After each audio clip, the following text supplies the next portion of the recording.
What's up, everybody? This is JD Walker from Stream Punk Soccer, and this is the False Nine, our Sunday night soccer show, where it's normally two or more American blokes, I guess, talking about soccer, whether it be MLS or the MLS continental competitions, World Cup, Copa America, security protocol, whatever we feel like. But normally I'm JD Walker. I cover the Philadelphia Union, who have awoken from the dead this week.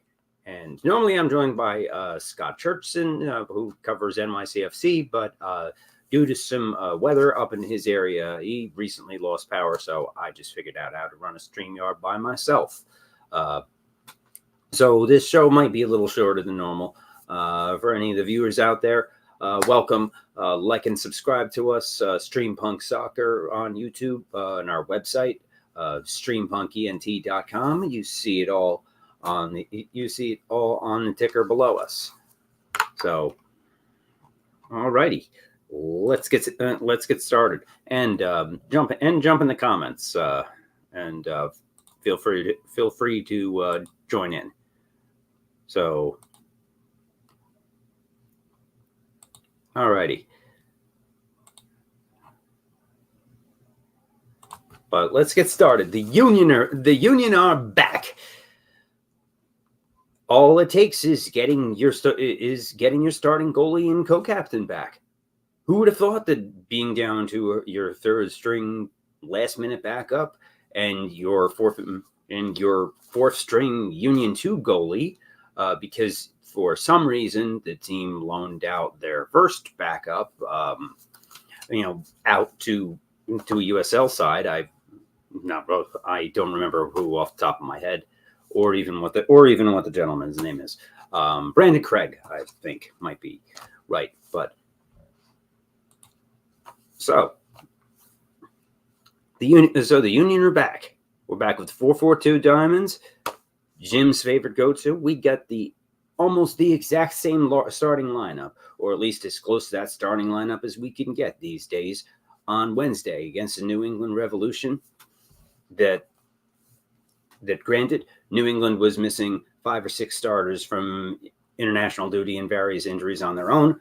The Union have been dealing with that for quite a bit. And we got our first comment. Kyle checking in with what's up. And yes, the Union were the last place squad. So New England, who they've now beaten twice, the only team that the Union have beaten twice, were in last when they played each other. So yes, they beat a weak New England side, and Nashville is in bad form of their own. They've now lost 6 straight, and Kyle will appreciate this as I try my best. Lou Brown here. This is rare territory for you. Now we have 2 wins in a row. We get one more, and they call that a winning streak. It has been done before. That's where we're at with the Union. Just now, due to the ever weird scheduling that we have that MLS gifts us with every year. That now the Union get to pause all momentum from MLS play to play in Leagues Cup. Call it money grab, whatever the heck you want. The most important people of all that it is a money grab for are the players. Where I've heard, let's say 6 figures of bonus pool is split between the players and staff for each win. And that's a bonus. That's a big chunk of change for some of the salary, especially down on the low end. And these are folks that make numbers comparable to what we get. Let's not get too far ahead of ourselves. But as of today, the Union are currently 27 points, 6 wins, 9 draws, and 10 losses. 6, 9, and 10, 6, 10, and 9, depending on where you're from or feeling that day. We'll call it 27 points. They are 1 behind Atlanta for 9th, and tied with Montreal. They just are in a better position due to a positive goal differential, unlike everybody behind them. that also shows you that the Union have not been getting blown out this year. So they have a goal differential of +3. They are the only team out of those that are not in the playoffs that has a positive goal differential right now. And there are two teams above them, Atlanta and Toronto, at -1 and -13, respectively, and Orlando City at +1. What does that tell you? Getting a goalie and captain back really helps. Yes, I started the quote before Kyle even came in with the comments. So, but yes. So we now go into Leagues Cup, but let's review a little bit what we saw this week. A 5-1 blowout against an admittedly, New England Revolution 1.5, let's say, a squad that was shorthanded enough that Bobby Wood was starting at striker again for the first time playing against the Union since the incident last year. To my knowledge, there wasn't really any incident. Good for them. Go Seton Hall. That's where I'm from. And now comment coming in from Mike. We're in every game. The Union are in every game. We are competitive, and we just need better pieces to get over the hump. Well, finally, there was a piece added in this week. Sam Adeniran, acquired from St. Louis officially announced on Thursday when the MLS transfer window opens, and accounted for, I believe, 150,000 Garber bucks with possible incentives for another 200 or 300K if whatever targets are met. So, and he's a U.S. citizen, so that means no visa paperwork or any delay. He was in St. Louis on Wednesday. He was at Subaru Park Saturday night and checked into the game in the 7 and lost my notes here. He checked in around 60, let's say. It was either 60 or 75, one of the sub windows. This is a team that, while yes, they were what their record says they were, Jim Curtin also said, and not really. If you look at the goal differentials, they had an XG of 4 in yesterday's game, which was a 3-1 victory, 3-0. Sorry, with a two hat tricks in a row. On Wednesday, in New England, we had against New England is Ty Baribo, doubling his goals. Now 6 goals in 7 games, and having a voice on the field, whether it's Jim says that a lot is overlooked with Andre Blake. Andre Blake is not just a goalie. And another one from Mike. Yes, Sam got more minutes, and I was surprised that we saw Sam. I was surprised, but not surprised. I figured it'd be another 5 minutes at the end kind of cameo, like Cavan got on Wednesday. We'll get back to Cavan in a bit, but first we got something just felt different Wednesday night. Just there was a buzz there. You had 9 of the starting 11, and Kyle is still the Debbie Downer of the show. We'll see if they're going to play they've been playing the youth. We see what that's gotten them. You don't need to be good for the entire season, start to finish. What we have in MLS, all you need to do is top 9. The Union are a point away. And they are still getting ready for the future. And they absolutely are still getting ready for the future. You can get one last run. You can also bring in a 14-year-old that's younger than was born after I bought my first new car. You can have a bit of both. With Sam, what Sam brings to the team is that they now have a striker off the bench that they can trust. And you can get Quinn Sullivan playing midfield on the wing. His actual position. What a concept. When you have strikers, you don't need to be playing Quinn up top as much and playing out of position. He's better as a winger, and we saw that, and we saw the results of that on Wednesday night. He scores a banger, in the storybook setup, which was somehow even better than the two brothers checking into the game together, dancing arm in arm from the sideline.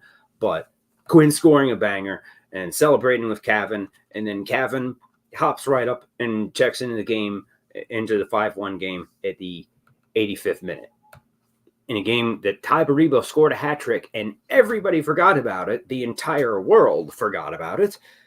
And Mike is reading my mind. Sam Adeniran absolutely brought a Corey Burke type of energy off the bench and has played in MLS. It's not a random flyer coming in from a mid-tier European league or a Union 2 level player from wherever. This was somebody who has played in MLS for the last few years. He's fast, so they have a legitimate scoring threat who you can plug and play, which they haven't really had since Corey Burke. And now you have at least Quinn Sullivan coming off the bench regularly, sometimes swapping in for the 2 games a week. Ali Bedoya isn't starting every game, and then you have Nate Harriel and Jack McGlynn at the Olympics. They will be, and I'm looking forward to how the U.S. team is going to be playing in the Olympics. Even though soccer in the Olympics is kind of, for men's soccer, is kind of like the JV competition, where you have U23s plus a few plus I believe 3 over 23 players that you're allowed to have. And just getting back to Sam, Scam's a scoring threat. Guy will press, and that's what he did. And that's what he did last night. Although he didn't get a goal, Sam brought it. Immediate results. Maybe can swap in. He can be your second or third striker. You have Uhre and Baribo as your starting 2. You swap one out with Sam. Depending on the day, rotate as you wish. And then you have Chris Donovan and Marcus Anderson 4 and 5, which is more where there should be in the depth chart. No disrespect to them, but Sam brings some more to the table currently, and we saw it immediately last night. And getting back to the New England game, when after Baribo scored the second goal to go up 3-0 at halftime, Harkes scored his long range shot, and that's when we thought, oh no. Harkes scored in the 5th. We're down. We got 3-1. Blake lost the clean sheet. Here we go again. But then go right down the other end. Kai places a ball beautifully for Ty to get the hat trick, and then you have Quinn and the storybook moment with the child. This shall lead us, I guess. But he doesn't need to lead us. As Jim and everybody else around the team needs to remind everybody, this kid is still 14 years old. And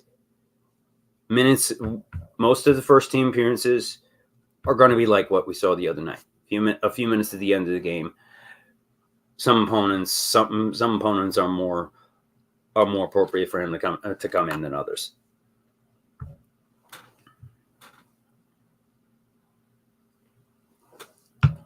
And it seemed like it was planned that way. It was planned that way all along.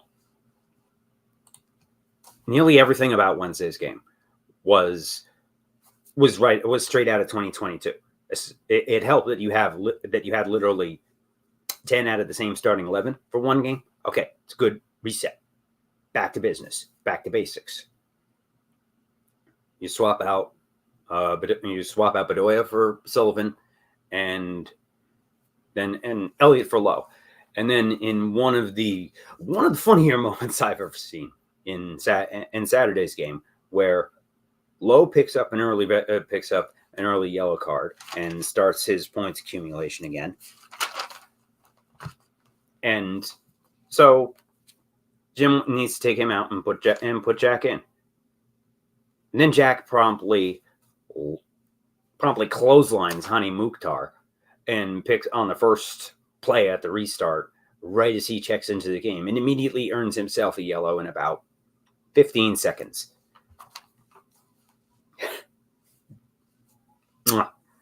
That's something I expect from Jose, but not from Jack. But it was great.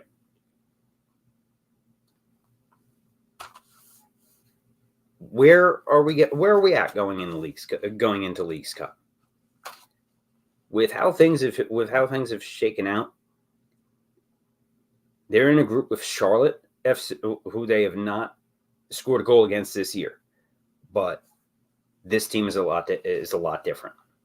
Now there are still issues, and clearly we see what happens when there are starters missing.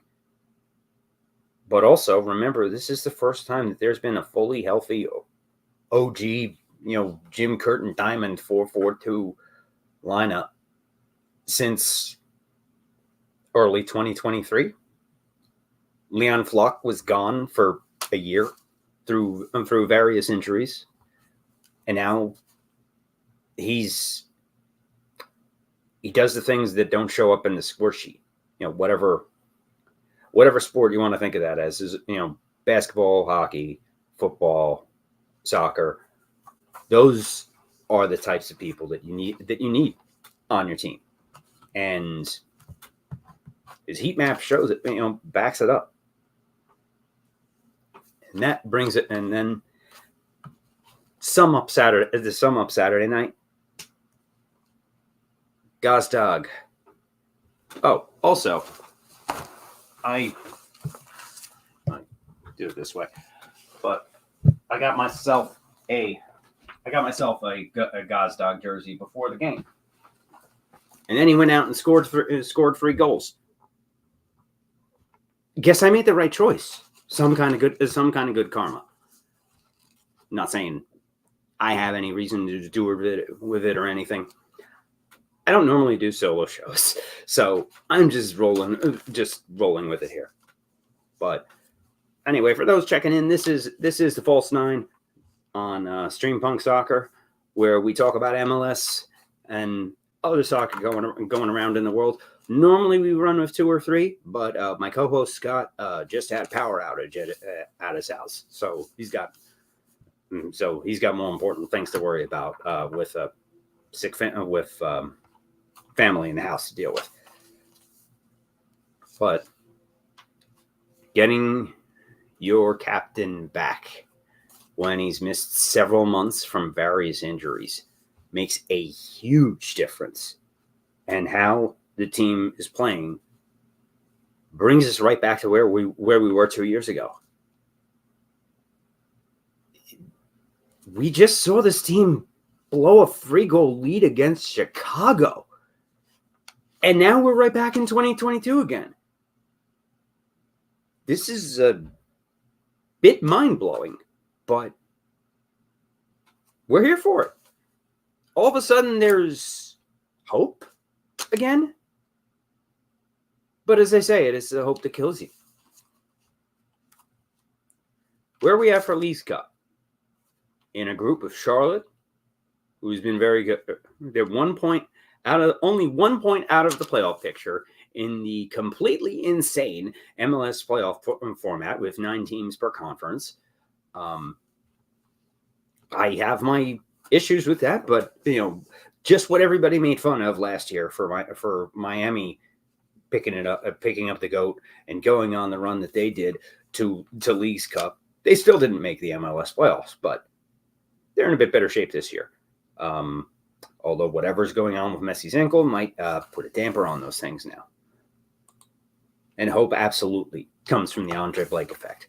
With what we've seen with Oliver Semler and to a much lesser extent, Andrew Rick, he's done great for an 18-year-old, but he's still an 18-year-old Union 2 starting goalie. But those are some great games of great first team experience early on for him. And now he's a solid Union 2 starter and Union 1 backup. Or is Oliver Semler playing Union 2 now? I don't even know. I'm not sure. I know there's only certain situations, only certain players can go back and forth. I can understand the NFL salary cap, but I am still learning these insane, Byzantine MLS roster rules and contract stipulations. But that's just me. But I'm learning as I go along, and I'm happy to have all of you here with me. For the viewers that are out there. The other thing Blake brings to a team, in addition to leadership, is knowing what the guys in front of him are capable of. Knowing that they don't need the defense doesn't need to press up as high as they have been earlier in the year, leaving things exposed. There was a play around the 85th minute in the Nashville game. Blake made a fantastic save, and there was a few plays where you could tell just from positioning on the set pieces where they were setting up for. There was a few moments where I thought, Nashville could get a goal here, but they didn't. A few weeks ago, those could have been and often were goals rung up against the Union. But the defense has always been there. It just took until Andre Blake came back to figure out how to play defense and score goals at the same time. Because we've never had both. We've rarely had both with the Union much this year. They would score goals and a bunch of goals and lose. Or they would put up a donut and get a 0-0 draw and not lose when they don't score goals. And they did that for a bit, and then both things broke. But now having the captain back really does make a difference. Is Charlotte going for it in League's Cup is the biggest effect for how the Union do in this tournament. Because you have Charlotte, and then you have Cruz Azul, who is tearing it up in Liga MX right now. And our old friend from Atlanta, Giakoumakis. $5 million transfer fee from Cruz Azul to Atlanta. They pocketed a nice fee. We'll see what they do with that money.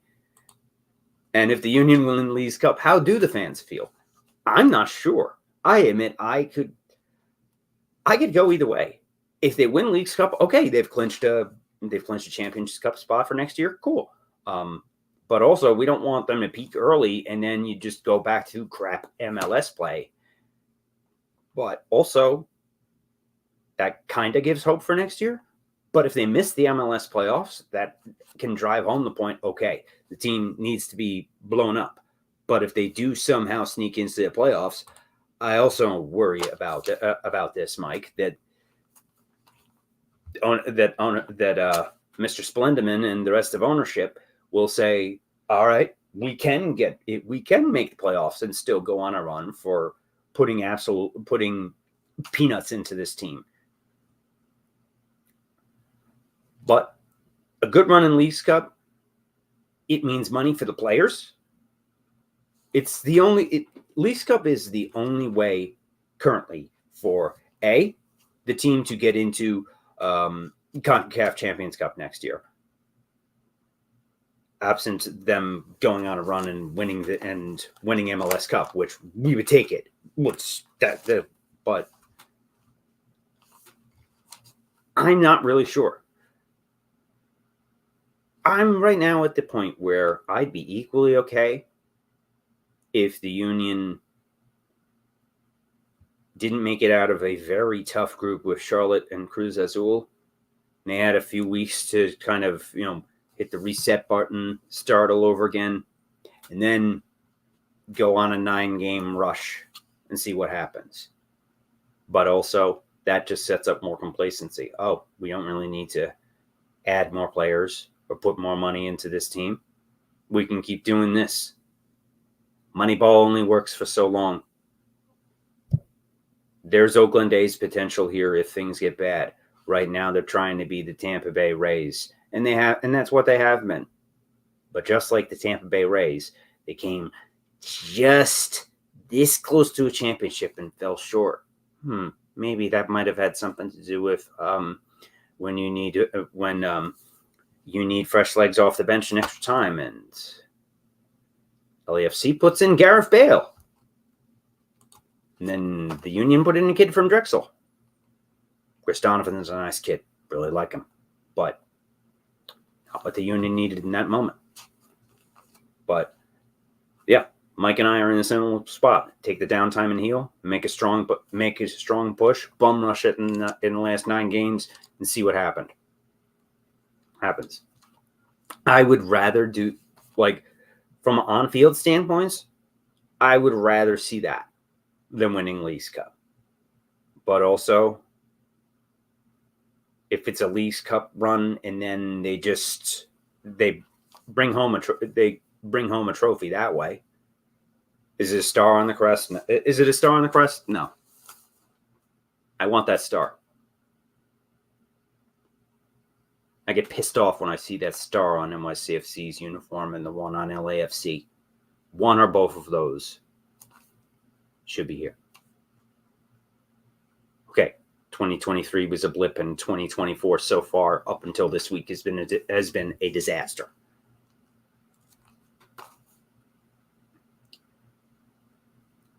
Let's see.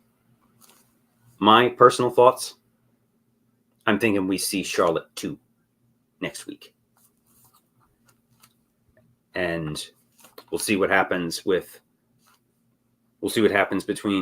the game between Charlotte and Cruz Azul, which I believe is midweek.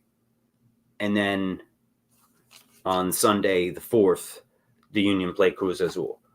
But if Charlotte has already face planted twice, then that game is meaningless.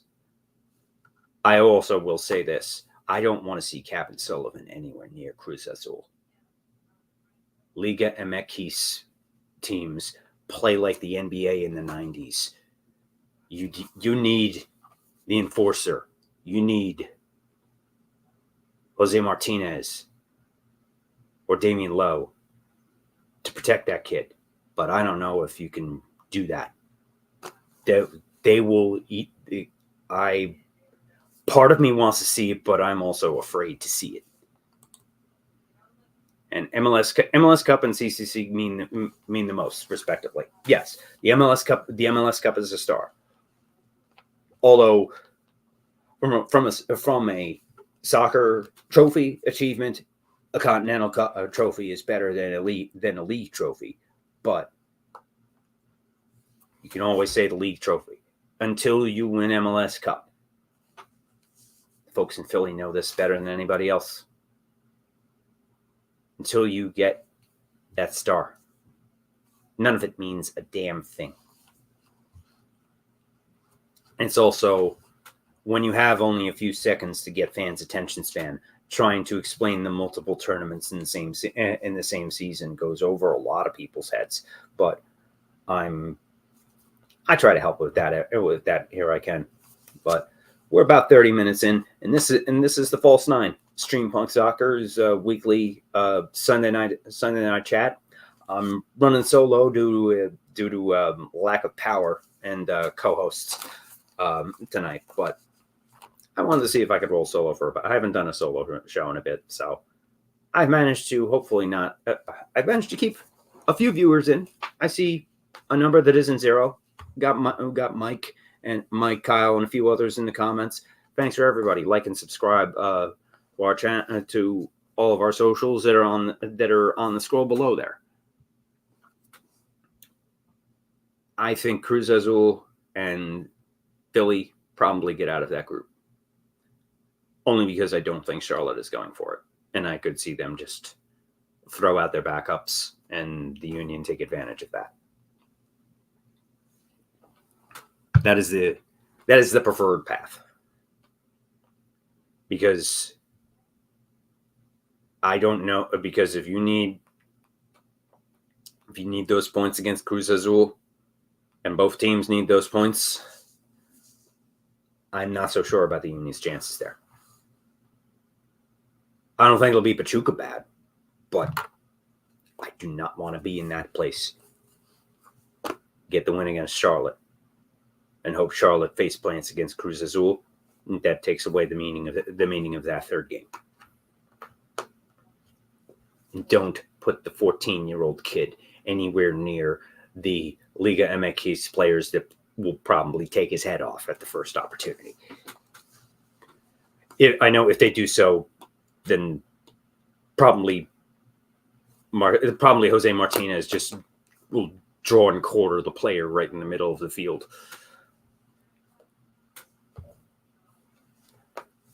So hit us up with your comments. We're at about 30 minutes in here, but I'm running low on steam, and I think we all have been trying to forget about Pachuca, which does feel a lifetime ago. But I actually spoke with Julian Carranza, I believe it was after the NYCFC game, where he actually admitted, but unfortunately it was the last time I really had much of interaction with him, just other than saying good luck to him in passing, right before he left, was he said that the 6-0 really messed with the team. And yeah, it isn't easy, and I've freaked out over 10 minutes before trying to run this, so I just felt like doing a shot today. But let's wrap this up. But I'll get ready to wrap this up too. Even for those who are watching this on the replay, always jump in on the comments. We try and reply back pretty good. What do you all think? What did the Philadelphia Union do? And what happens with Leagues Cup in general? We'll talk more probably next week about Leagues Cup. And I guess I will. Okay, since I was there the other night, I really need to talk a little more about Kevin Sullivan. And I'll talk about that, since that's what the entire world is doing. So I'll throw in a few minutes of those thoughts. While I wasn't around for Freddie Adu, and I'm relatively new to the MLS in general. My own personal experience, and this is just through dumb luck, I saw LeBron James playing in high school. My team that I was a manager for was playing in a showcase in Trenton the game after St. Vincent St. Mary and Oak Hill, the LeBron Carmelo game. I saw LeBron that day go from, do a baseline drive dunk at 17 years old, and watched my coach's jaw drop. A guy who won over 600 games in New Jersey high school basketball. We saw then, if this kid lives up anywhere near the hype, yes, he is that good. Saw that with LeBron and Melo that night. We only saw a few minutes of Kevin Sullivan, and Kevin Sullivan is still a 14-year-old kid. But holy crap, he's the best damn 14-year-old kid I've ever seen. And the way that I was a freshman in high school at 14 years old, and I was a manager / water boy for my high school varsity basketball team, which I just happened to stumble into a team that was really freaking good. They won more games than the Union have this year, but that's my closest comparison and my weird my weird parallel. Well, I happen to see. I'm old enough, I guess, to. I'm talking about a kid younger than my car, so of course I feel old. I saw LeBron in high school, and I saw a few minutes of Kevin the other night. I also saw Kevin. One of the weirder sights is seeing a 14-year-old kid, fresh out of the game, and his kid on the dais at a press conference. As a few of us in the room are saying, "All right, I'm thinking, what do I ask a kid? I sure as have enough issue. I don't know what to say to a regular 14-year-old, let alone somebody that's talked as the baby goat or all the other things that are said about him. But I did ask a question. He's a nice kid and really handles himself way more mature at his age than any 14-year-old I've ever seen. I was slinging water bottles at 14. He's up there doing a press conference and playing, in a professionally, the youngest player to ever play in not just the North American sports leagues, the Big Four, the NWSL, WNBA, also the Big Five European leagues. The youngest professional athlete ever to play in North America or Europe. And I was there for that on a Wednesday night in Chester, Pennsylvania. It's a bit difficult wrapping my head around that, but holy shit, it's awesome. But for now, as Charles Barkley said it best, winning is the deodorant that covers up all the stink in a locker room. Locker rooms are some pretty stinky places sometimes. Might have something here. Might have a Leagues Cup run coming up. Might have a few weeks off coming up. Either way, I'm fine. And I hope any of the Union fans out there are also fine now. I mean, actually fine, not the it's fine where everything's on fire, because I know we've had a lot of that for the past few months, and we usually get a lot of that. And can we please stop talking about Union Yards sounding like the goth kids in South Park that want to go run and burn down Hot Topic at the mall? I'm not saying that as any kind of shill for anybody. Everybody has a right to do of what to do or not do with their money. Support what you want to or don't. I will say that you can find Union merchandise from independent shops in Booth's Corners Farm Market and other places like that around the area. Merch is available there, not just at the team shop. Choose what to do with your money wisely, and I'm not telling anybody what to do or not. Do or don't buy Leagues Cup tickets. You think it's a money grab and you don't want to go? Okay. Then also, if you just want to see more soccer, go for that. All this is what you make of it. But it's also not life or death, folks. Just enjoy the ride while we're here. I'm JD Walker. This is Stream Punk Soccer. Like and subscribe. Check out the rest of our videos. I cover the Union. I attempt writing sometimes. I take some pictures and videos, and we have a bunch of other folks with us. All kinds of weird artists. So, thanks for hanging out with me on a Sunday night. Have a good night, everybody.